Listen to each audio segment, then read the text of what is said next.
Fala pessoal, estamos aqui hoje com nosso primeiro episódio. Eu sou o Fúvio e o podcast Fúvio Fará Experiência, que tem o foco de trazer convidados para contar suas histórias, suas experiências. Hoje eu estou aqui com o Francisco Eloy, que ele vai falar um pouco dele para se apresentar para vocês. Fala, Fúvio, que prazer, hein? Caramba. Você ficava falando, eu falei, será que sai mesmo aí? E aí você se preocupou com detalhes, então chegando aqui deu pra ver o porquê que demorou um pouquinho. Eu já tava, o Fúvio desistiu, né? Que prazer grande estar aqui contigo. Desejo muita sorte, né? Que eu venho aqui várias vezes, me convida que eu venho. Esse atendimento aqui, desde o café, desde a recepção, maravilhoso aqui. Agradecer todo o seu back office aí. Então vamos lá. Quem é que está aqui na sua frente, né? Então, eu sou hoje um advogado, né? Antes de ser advogado, eu sou filho, sou pai, sou esposo, né? Então, a gente comenta, não é só a pessoa que está ali de terno. Hoje eu vim coloquei o blazer aqui só para falar, opa, estou quase um advogado, né? O recesso está acabando, tem que voltar aos fóruns, então a gente já começa a se preocupar um pouco com a roupa. Então, falando um pouquinho da minha experiência, que você falou, Eloy, fala um pouquinho da sua experiência. Acabei de fazer 45 anos, né? Então ainda tô naquela 45, 44, 45, Tá 44, né? acabado, hein, velho? Tô. Eu andei um pouco pneu murcho, hein? Pouquinho. Mas foi pouco. Depois que eu aprendi que tinha alguns sensores da calibragem, ficou um pouco mais fácil. Tô brincando. E aí, o que aconteceu? Você vai falar, o que a gente poderia falar? Poderia focar somente nos desafios. Quando você fala de experiência, eu falo muito de desafio, né? Então, qual foi o desafio? Meu desafio, com a minha larga experiência de 9 meses, eu fiquei órfão de pai. Então, foi um grande desafio, né? Então, é conviver sem um pai presente e você se preparar para o comum da vida, que é você ser pai no futuro, né? Então, foi uma coisa assim que eu fiquei pegando parte de um tio, de um vizinho, né? Como que é ter um pai, né? Fazer os presentes da escola por Dia dos Pais. Mas para entregar para quem? Eu ia levar no cemitério o presente? Pô, isso é foda, né? Não. Foda? Foda ao quadrado, vamos dizer assim, né? E é uma coisa que eu trago isso, que os educadores precisam tratar isso, né? Quando você fala, você vai fazer um presente pro teu pai. Cara, eu acho e deixo de conselho de verificar se a pessoa tem um pai. Porque eu acho que aquilo ali vai traumatizando. Então, todo presente que era desenvolvido na escola pro Dia dos Pais, para mim é um trauma. Entendeu? Aí, às vezes, eu entregava pra minha mãe, cara. Porque a mãe acaba sendo pai, né, que a gente fala. Por mais que eu, com 4 anos, ela se envolveu com uma pessoa que está até hoje, né? Então, 4 anos são 41 anos que ela convive com a mesma pessoa. A pessoa tentou-se, da forma dela, substituir, mas, cara, é insubstituível. Não é igual, né? Não é. Pode ser o melhor. Que nem eu vejo alguns relacionamentos de pessoas que o padrasto é o ídolo, né? Que começa a ser o da pessoa. Mas assim, não é em todos, né? E relacionamento é complicado. Porque quando você tem alguns bloqueios, você também bloqueia a pessoa de adentrar suas emoções, né? Então é uma coisa que eu percebo que precisa fazer. Outra coisa, que hoje tem 2 pais, 2 mães. É outra coisa que a educação, será que está preparada? Existe a pessoa que fala, mas eu acho que a família tradicional é um homem e uma mulher. Tudo bem, é o seu achar. Mas e aí? O que os educadores estão fazendo? Eu não vejo isso acontecendo com frequência, né? Os meus filhos finalizaram, o meu mais novo acabou de finalizar o novo ensino médio, né? Que o nosso era o 2º grau na nossa época. E eu estou acompanhando agora com as minhas sobrinhas as formaturas dos primeiros anos, tudo, e você começa a perceber que as famílias mudaram de fato, né? Então, falar em experiência, a gente precisa, nossa geração de 40 a 50 anos, ou 50 a mais, como fala, está adaptado para essa nova história que está sendo construída? Então, assim, esse meu olhar como pessoa, eu estou percebendo isso, e falando um pouquinho como advogado também, né? Então, as pessoas hoje, eu me lembro que, eu vou chutar aqui um período, mas eu creio que uns 8 a 9 anos que se passaram, eu fui procurado por uma pessoa, por um homem, né? Que tinha relacionamento com outro homem, eles queriam reconhecer isso. E aquilo era uma bomba, né? A pessoa tinha um cargo alto, né, num órgão público, e isso, se ele trouxesse isso, poderia mexer, né, com a situação. Então, as pessoas precisam, acho que, se adaptar, né? Então, a minha experiência, voltando um pouquinho, contando da minha vida, de ser órfão lá com 9 meses, e até hoje, sendo pai de 2 filhos, né, é que você precisa se adaptar. Então, você precisa se adaptar. Aí começam a falar, você é muito semelhante às 5 pessoas que você mais convive, né? O ambiente, ele te influencia. Eu percebo que tudo isso acontece. E se você não for uma pessoa... Eu brinco que é o camaleão da vida, né? Toda hora você precisa mudar de cor e se adaptar, porque senão você não consegue mais conviver com as pessoas. E a telinha, né? A telinha substituiu muita gente, né?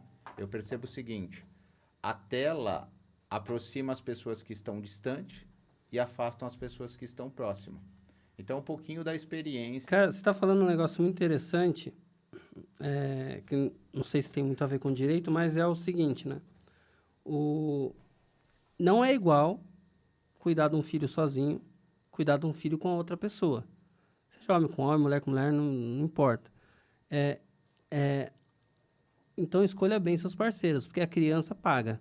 Essa conta chega para a criança. Eu também não tive... Na verdade, o pai biológico não sumiu, né? Sumiu. Daí veio um outro que me registrou, que também sumiu. Acho que era por causa do nome, né? E daí, passado 40 anos depois, eu ainda sinto esse peso, né? Porque faz falta essa estrutura. Então, assim, a criança ela vai acabar se sentindo sozinha ou abandonada porque ela faz comparação com os coleguinhas. Tudo bem que hoje em dia está meio normal, né? Ninguém tem um pai ou a mãe, é tudo bagunçado, tem muito caso, né, de bagunçado. A sociedade não está achando tão importante isso, só que isso pesa lá na frente. A conta chega.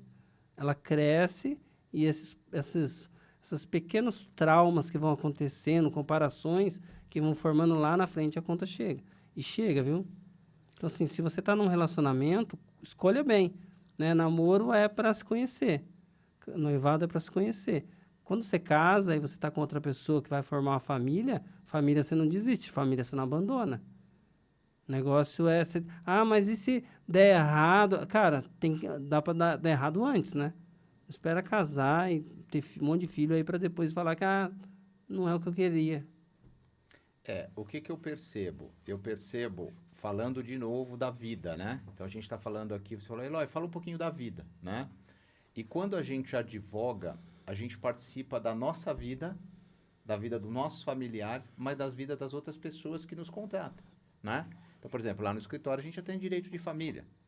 A gente atende sucessões, que são os inventários, né? Então, ontem, eu estava fazendo reunião com outros advogados da outra parte, e a moça falou, não, mas agora precisa saber como é que vai administrar. Eu falei, não precisa saber agora, precisa saber sempre, né? Então, por exemplo, teve um relacionamento, nesse caso específico, são 3 famílias que você falou não abandona, mas a pessoa tem 3 famílias. Tinha relacionamento até em conjunto, no mesmo momento, simultâneos, né? Então, tem filhos. Então, assim, cada um criou-se. Então, tem a menina que sempre conviveu com o pai. Então, o pai sente uma falta do pai, do convívio.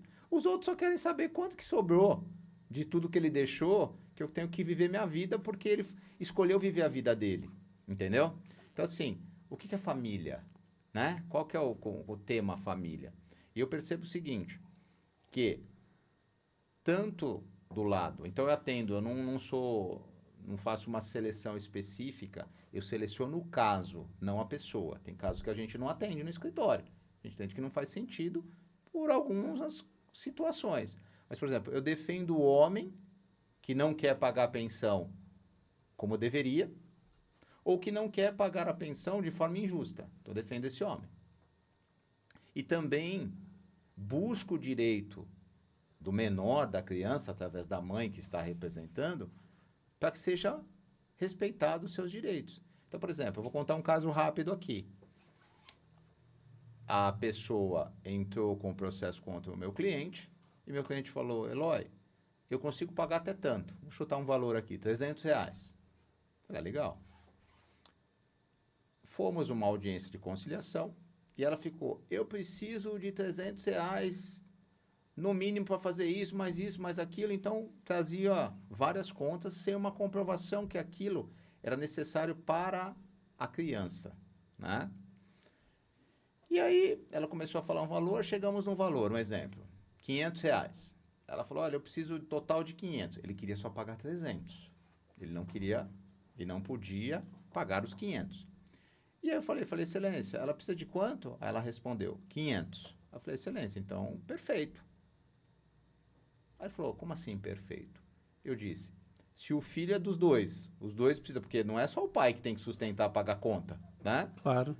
E ele se compromete a dar até 300, e ela precisa de 500, ela dá 250, ele dá 250 e 500. O juiz falou, pô, é verdade, então tá fechado, né, o acordo. Aí ela falou, não, eu preciso de 500. Aí o juiz falou, então a senhora comentou aqui que a senhora precisa de 500.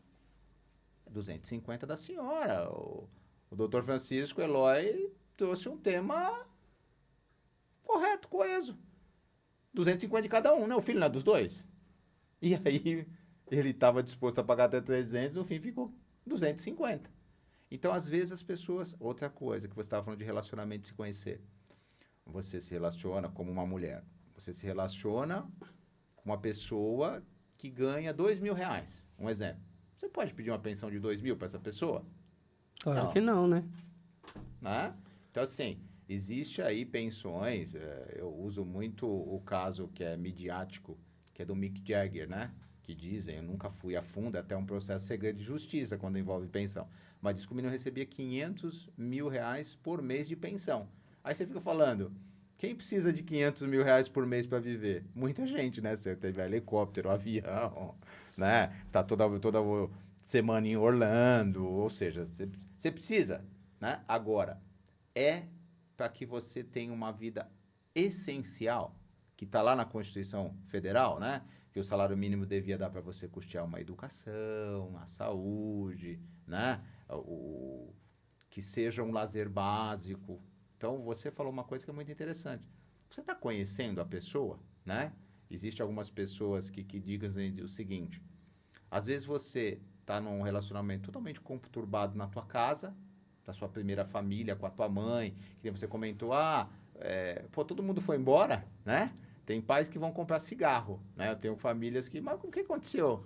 Ele foi comprar cigarro. Eu falei, não, deve ser uma marca que não tem aqui próximo, né? Porque ele não encontrou ainda, né? Tem que parar de fumar, né? Então assim, ele foi comprar cigarro. O outro foi na farmácia, né? Então assim, eu percebo que as pessoas estão deixando de ter. E nós estamos falando de criança, mas hoje os pets, pai de pet, tá uma confusão isso, né? Porque acho que eu fico pensando, o que o cachorro tá pensando, né? Onde que eu moro? O que aconteceu com eles? Eles se separaram, né? O que aconteceu? Então, não é só uma preocupação se der certo, igual você comentou, e se der errado. Eu vou desistir da família? Então, o filho é descartável, eu deixo esse filho aqui com essa mãe que eu tive o relacionamento, vou constituir outra família, e tem pessoas que... Tem um caso também no escritório, o cliente trabalha concursado, tem um belo de um salário. As mulheres vão se aproximando dele, acho que vão falando, eu consigo 30%, vão fazendo o filho dele, acho que tem 6 ou 8 filhos, uma coisa assim, só que eu tenho certeza que ele tem 4, né? Só que divide, né? A porcentagem é o máximo que ele pode contribuir, dividido entre os filhos. Então não adianta você arrumar um cara que ganha bem, sem você fazer uma pesquisa, deixa eu ver quantas pensões... Depois do primeiro, a pensão é sempre igual, né, cara? Entendeu? Então, assim, é o máximo de pensão que vai dividir. Então, são essas experiências, assim, não sei se é isso que você contava com a minha presença, a minha ajuda, de contar coisas que a gente vive no dia a dia. Não sei se está fazendo sentido para você. Você falou sobre essa... Depois que a pessoa vai embora, né? Essa briga de família sobre os bens, né? Sobre os inventários. Cara, para a pessoa que tem uma casa, um terreno ou um patrimônio, mesmo que pequeno, cara, como que ele pode minimizar esse dano para que a família não comece a brigar, né, se desestruturar? Como que ele pode lidar com isso juridicamente para que evite ou minimize isso? Então, você que está nos ouvindo, né, que fala, eu vou morrer um dia e quer deixar menos problemas para os filhos e discussão, eu aconselho você a fazer o testamento. Porque parece que é um negócio, cara, ciência oculta, né? Como que o que ele deveria, o passo para ele fazer um testamento que seja, não adianta ele fazer um papel, um sulfite ali, escrever à mão e guardar na gaveta. Ele tem que seguir algumas regras para esse testamento ser válido e para que a vontade dele seja respeitada. Como que seria isso para ele saber o que tem que fazer? Então, o ideal é procurar um advogado de confiança, tá? Se a pessoa tiver um relacionamento no cartório, não precisa estar com um advogado para fazer um testamento. Não precisa. A pessoa pode ir no cartório. O advogado ele vai falar um pouco dos direitos, né? E o próprio oficial que vai registrar esse testamento. Então, o que você pode fazer? Então, vamos imaginar. Você tem uma casa, né? E você tem filhos ou é casado, tá? Então, você usa isso como os herdeiros necessários. Então, os herdeiros necessários, 50% do que você tem, automaticamente precisa ficar com eles. Ou seja, se a casa, 50% é do filho. Isso. Ou de um, ou de dois, ou da esposa, né? Dos necessários. 50% dessa casa ele pode doar para qualquer pessoa. Entendeu? Então, ele pode doar para qualquer pessoa. Então, eu quero doar para o porteiro, né? Quero doar para o porteiro. Por exemplo, não sei se você acompanhou, o caso mais recente foi do Ari Toledo. Não sei desse caso. O Ari Toledo, todo mundo começou a falar que ele não tinha herdeiro. E ele deixou um testamento, endereçando, se eu não me engano, para um sobrinho, tudo. Mas a mídia, não deixou herdeiro, porque a Marley, que era a esposa dele, já havia falecido de forma antecedente. Então, assim, eu quero deixar... Briga vai ter. Porque um quer o apartamento da praia, o outro quer vender por 200, o outro acha que vale só 100, só que o cara não paga o valor que ele quer vender na parte do irmão. Então, sempre tem isso, sempre tem. Outro caso emblemático que teve no escritório, o pai deixou cerca de 9 milhões em patrimônio, só que desses 9 milhões ele devia 1 milhão, ou seja, se fizesse uma matemática simples, ele deixou 8 milhões. O filho era um casal, o filho concordava, não, Eloy, vamos pagar as dívidas, vamos resolver isso e tal, porque a gente atende a algumas empresas lá também. Então, já atendi o pai, que é o falecido, que no nome do direito chama de decujos, né? E aí, o que ela decidiu fazer? Só reclamar. Por que a gente só lembra das coisas ruins? Então, ela falou, meu pai, ela batia na mesa. Tem uma hora que eu falei, vou ter que colocar um calço na minha mesa, do jeito que ela batia, de forma... rápida e toda a sua frustração ali. Meu pai me deixou 1 milhão de dívida, Ela falava isso constantemente. Toda vez que a gente nos reunia para decidir alguma coisa, se ia pagar, se ia parcelar das dívidas que ficaram da empresa, algumas coisas na pessoa física, IPTU, eram vários imóveis, tudo. Aí eu falei, eu tenho como resolver seu problema. E aquele dia ela deixou de ser minha cliente naquela data. Eu falei, você me dá tudo e vai embora, e não olha para trás. Não! Pô, tô cansado. Seu pai já era meu cliente. Ele deixou 8 milhões. Quantas famílias não deixam nem 1 milhão, né? Então, assim, a conta era, paga 1 milhão, fica com 8. Mas ela focou só na dívida de 1 milhão. É o que eu vejo. As pessoas só focam no problema. E outra coisa, eu estou pensando em colocar um slogan no meu escritório. Só advogamos para a vítima. O sócio é porque o outro roubou ele. O casamento acabou por causa da mulher. Ou por causa do homem. Todo mundo, então, né? Você advoga pra todo mundo, porque todo mundo só se põe em vítima, né? Não, mas lá é só vítima. Não chega nenhum cara e fala, Eloy, eu fiz, matei, traí, escondi o dinheiro e me ajuda aí. Não. Não, aqui a minha mulher, olha, encontrou, né, uma outra pessoa. É que nunca é a pessoa. Nunca, né? Eu tenho um crachá lá que eu ponho na pessoa. A pessoa chega e eu coloco, eu sou a vítima. Aí já coloco lá, né? E fico... Então, assim, as pessoas, o vitimismo, né, faz com que as pessoas não resolvam as coisas. E olha que bacana. Quando eu comecei a advogar, minha consulta era baratinha. Porque você queria ganhar experiência e ganhar uma carteira de clientes. Hoje eu cobro um pouco... Aí o cara, ele me manda um WhatsApp por indicação, já contando todo o relato da história, né? Contando todo o relato. E aí eu falo para ele, olha, eu não li todo o seu relato, eu entendi que rapidamente que o senhor está com problema. O senhor agenda uma consulta, pode ser virtual, que a pandemia trouxe essa possibilidade, né? Pode ser virtual ou presencial. Nós vamos entender o caso junto e eu vou te dar alguns passos. Às vezes você consegue resolver o problema sozinho e às vezes realmente você vai ter que constituir um advogado. Pode ser eu, pode ser qualquer pessoa. A pessoa já não tem dinheiro. Não, mas eu não tenho dinheiro. Ué, mas se você não tem dinheiro para consultar se você tem chance de resolver o seu problema, imagina eu pagar para alguém resolver, entendeu? Então, com isso, eu percebi que as pessoas não querem resolver, aí o dinheiro virou um problema, né? Então, dependendo do caso, por exemplo, a consulta custa R$ 500, mínimo do mínimo, para não falar que está de graça, porque as pessoas não valorizam coisa gratuita. E eu entendo que até é uma falta ética você ficar dando consulta de forma gratuita, né? A pessoa não tem. Então, ela não está preparada para resolver o problema, né? Aí, o que a pessoa pode fazer? Verificar se ela tá... Ela não passa no crivo da Defensoria Pública e da OAB, o convênio da OAB em algumas cidades, que tem um advogado lá que está disponível para a pessoa ganhar até 3 salários mínimos. Então, ela ganha mais, ou seja, ela não está apta a acessar esse direito social, mas também não quer pagar o advogado. Então, o que ela fica? Ela fica buscando um advogado que se sensibilize com o caso dela. Ela precisa de um terapeuta, não precisa de um advogado, né? Isso. E aí ela acaba passando, que você fez a leitura perfeita. A pessoa quer culpar alguém, entendeu? Não é o marido que é culpado? Agora o processo está demorando. De quem que é a culpa? Não é nem do judiciário que tem... Eu lembro que a gente estava falando de estatística quando eu estava em alguns cargos da OAB, e a gente levantou uma estatística que tinha algumas varas em São Paulo que recebia por dia 7 mil processos distribuídos. Então, se a gente fizer um processo, não tem uma página, não tem só um documento. Mas já imaginou o juiz, para ficar em dia, tem que ler 7 mil páginas no mínimo? Então, eu vou falar que cada processo tem em média 20? Olha a conta. É humanamente impossível. Estão falando muito da AI aí, de fazer essas leituras, né, de ter algumas sentenças até dadas por inteligência artificial. Porque realmente o fórum está abarrotado. Também o pessoal fica processando à toa, né? Não falta bom senso.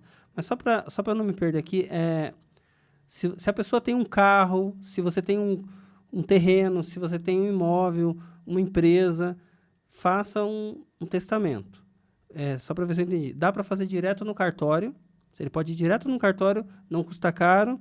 É um processo que faz no cartório. Se você quiser ter um documento melhor elaborado, com divisões, e que o questionamento seja menos... porque, igual você falou, vão brigar, né? Vão reclamar do mesmo jeito. Só que para a sua vontade ser 100% respeitada, talvez um acompanhamento, dependendo do que você está querendo distribuir, se for uma coisa mais simples, eu acho que não. Mas se é um negócio mais complexo, né, partes diferentes e um monte de coisa, arruma um advogado para fazer esse suporte para você. É isso, né? Papelzinho na gaveta não garante a vontade seja feita. A família, depois que você morre, começa a briga aiada, né? Por causa de mixaria. Exatamente. Então, vamos voltar. Por exemplo, você falou do investimento. Eu cotei agora, está fazendo 15 dias para um cliente. Com menos de R$3.000, acho que é 2.800 e pouco, que mudou a UFESP, que é o índice que você faz os cálculos, né? Então, assim, mudou a tabela, mas eu vou arredondar para R$3.000. Para R$3.000, não é nenhum valor baixíssimo. Mas para que você faça que a sua última vontade foi respeitada, se vai dar briga ou não, eu acho que é outro problema, né? Eu também tive uma consulta realizada há poucos, eu falo um pouco que são coisas do dia a dia mesmo.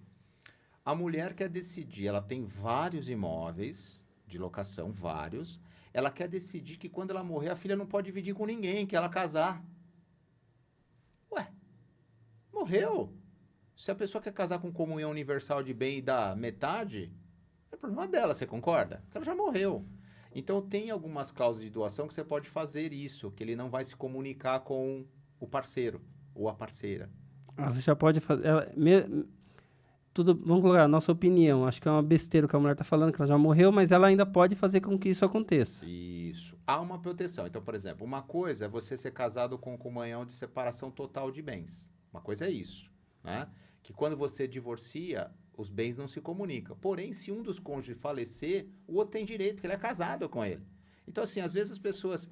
E é muito engraçado, né? Porque geralmente isso não parte da pessoa que está casando. Sabe parte de quem? Dos pais. Então, a sua maldade vê maldade em tudo, né? Então, você pensa assim, então o seu futuro genro, sua futura nora, pensa igual a você. Quer dar o balão, quer pegar, quer fazer, quer acontecer. Então, acho que falta... que a sua vontade seja respeitada, busque um profissional. Porque eu comentei, você pode ir no cartório, mas o cartório não vai te dar orientação jurídica. Ele vai falar se é legal ou ilegal aquilo que você quer fazer.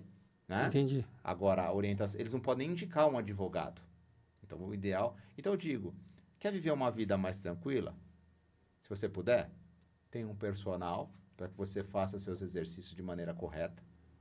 Tenha um nutricionista para que você se alimente de maneira correta. Tenha um advogado de confiança para que você realize seus negócios de maneira correta. E tenha um psicólogo / terapeuta para que ouça o que você tá louco para falar para o seu chefe, né? Nossa, estou louco para falar para o meu chefe isso, que é isso, que é aquilo, dar minha opinião e eu nunca... Então você vai lá, o cara vai te ouvir, né? Durante um período. Então acho que você vai ter bastante sucesso como pessoa, né? Além de você se desenvolver também algumas inteligência emocional, tudo, porque às vezes a gente quer perder, como a gente fala, quer perder a cabeça, né? Isso é um bom conselho. Então acho que esses profissionais hoje, quem tem a chance de tê-los, e tem muitos que você, por exemplo, o profissional psicólogo, ou até o psiquiatra, que as pessoas têm um pouco de trauma com o psiquiatra, né? Mas não é como as pessoas dizem, cada um vai ter o seu diagnóstico. Pelo plano de saúde que você já paga, né? Que você já paga o plano de saúde, você tem o acesso. A pessoa não usa, né? Não é só louco que vai no psiquiatra. É isso. Então, pera lá. O que eu quero, né? Então, assim, é isso que eu estou dividindo contigo, né? Essa questão, são 45 anos vividos, bem vividos, de desafio, de um monte de coisa, de empreendendo desde jovem. Minha carteira de trabalho está lá branquinha, né? Então, eu empreendi desde jovem, né? A minha esposa teve 2 registros na carteira, então a gente se uniu muito na questão do empreendedorismo. O bichinho do empreendedorismo, eu tenho um amigo que falou que picou, não consigo sair. Já tentei, por parceria, com o PJ que dizem, em ficar em algumas empresas, mas não consigo. Eu acho uma limitação que eu não consigo ter. Entendi. Quer dar um break agora? Vamos tomar aquele cafezinho que você está servindo aí, que tá uma delícia, a gente volta? Pode ser? Vamos.